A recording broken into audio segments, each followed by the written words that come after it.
नमस्कार. आजच्या व्हिडिओमध्ये आपल्या सर्वांचं खूप खूप खूप स्वागत आहे. आजच्या व्हिडिओमध्ये आपण पाहणार आहोत की यावर्षी होळी हा सण कशा पद्धतीने साजरा केला जाणार आहे किंवा मग त्याचा मुहूर्त काय किंवा होळी हा सण का साजरा केला जातो या संपूर्ण विषयाची माहिती आजच्या व्हिडिओमध्ये आपण घेणार आहोत. होळीचे धार्मिक महत्त्व खूप मोठे असून वाईटावर चांगल्या विचारांचा विजय म्हणून हा आपण संपूर्ण भारतामध्ये संपूर्ण प्रदेशामध्ये हा सण खूप उत्साहात साजरा केला जातो. पंचांगानुसार होळी दरवर्षी फाल्गुन महिन्यातील पौर्णिमा तिथीलाच साजरी केली जाते. फक्त भारतात नाही तर जगातील अनेक देशांमध्ये हा उत्सव साजरा होतो. होळी हा सण प्रामुख्याने 2 किंवा मग 3 दिवस साजरा केला जातो. यात पहिल्या दिवशी होलिका दहन साजरे केलं जातं आणि दुसऱ्या दिवशी धुलीवंदन किंवा मग धुळवड किंवा मग करीदिन म्हणून सुद्धा हा सण साजरा होतो. तर होलिका दहन यालाच आपण होळी म्हटलं जातं किंवा मग सामान्य बोली भाषेत या सणाला शिमगा सुद्धा म्हटलं जातं आणि त्याच्या दुसऱ्याच दिवशी धुळवड किंवा मग करीदिन म्हणून हा सण साजरा होतो. हिंदू धर्मात सण उत्सवाला विशेष महत्त्व आहे. होळी हा संपूर्ण भारतामध्ये अतिशय उत्साहाने साजरा केला जातो. तर पंचांगानुसार यंदा फाल्गुन महिन्यातील शुक्ल पक्षातील पौर्णिमा तिथी 24 मार्च रोजी सकाळी 9:54 सुरू होईल. तर दुसऱ्या दिवशी म्हणजेच 25 मार्च रोजी दुपारी 12:29 समाप्त होणार आहे. त्यानुसार 24 मार्च 2024 रोजी होळी म्हणजेच होलिका दहन करण्यात येईल. या दिवशी होळी दहनाचा शुभ मुहूर्त 24 मार्च रोजी रात्री 11:13 ते 12:27 खूप शुभ योग आहे. तर दुसऱ्या दिवशी म्हणजेच 25 मार्च रोजी धुलीवंदन साजरे करण्यात येते. तर होलिका दहन याची पूजा कशा पद्धतीने केली जाते?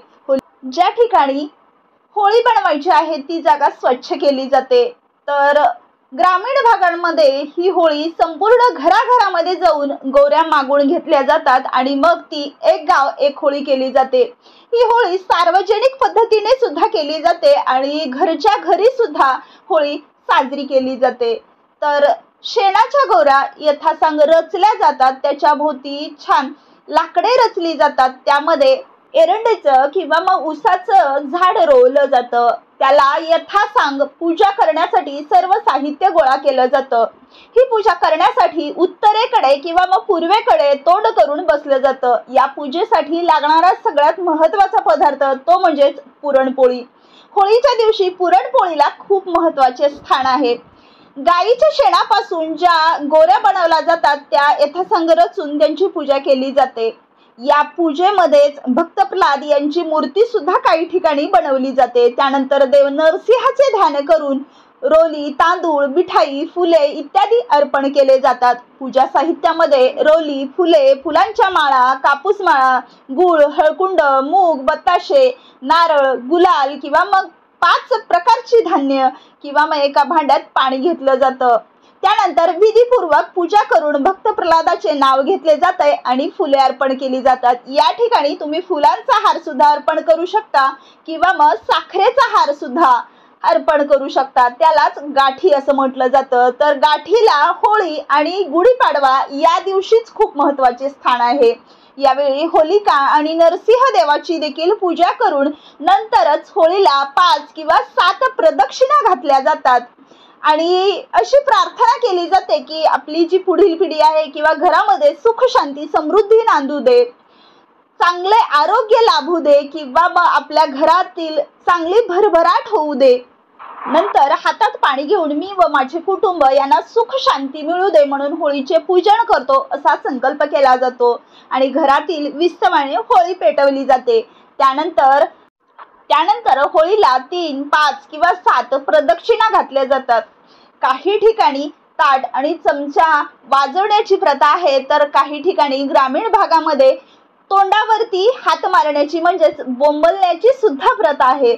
तर ही जी होळी आहे ती साजरी करण्यामागचं नेमकं कारण काय? तर त्याची प्राचीन काळातील कथा अशी आहे की हिरण्यकश्यपू अमरत्वाने वरदान मिळाले खूप उन्मत्त झाला होता. त्याच्या पोटी भक्त प्रल्हाद जन्माला आला.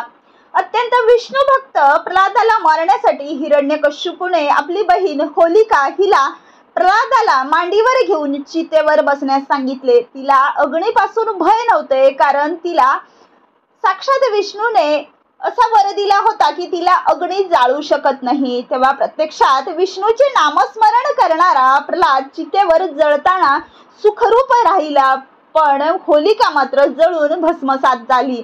तितक्यात नरसिंह खांबातून प्रकट झाले आणि त्यांनी दुष्ट प्रवृत्ती हिरण्यकश्यपूचे पोट फाडून त्यांचा वध केला. वाईट शक्तींना जाळून भस्म करण्यासाठी होलिका दहन करण्याची परंपरा तेव्हापासून सुरू झाली. या दिवशी महादेवाने कामदेवाला भस्म केले होते. सगळे भयभीत झाले की कामदेव नसले तर सृष्टी कशी चालणार. तेव्हा महादेवाने वरदान देऊन कामदेवाला जीवनदान दिले व सर्व देवी देवतांनी रंग उत्सव साजरा करून आनंद व्यक्त केला. म्हणून हा उत्सव 5 दिवस चालला होता. फाल्गुन कृष्ण पंचमीला म्हणजेच रंगपंचमीला या उत्सवाची सांगता होते.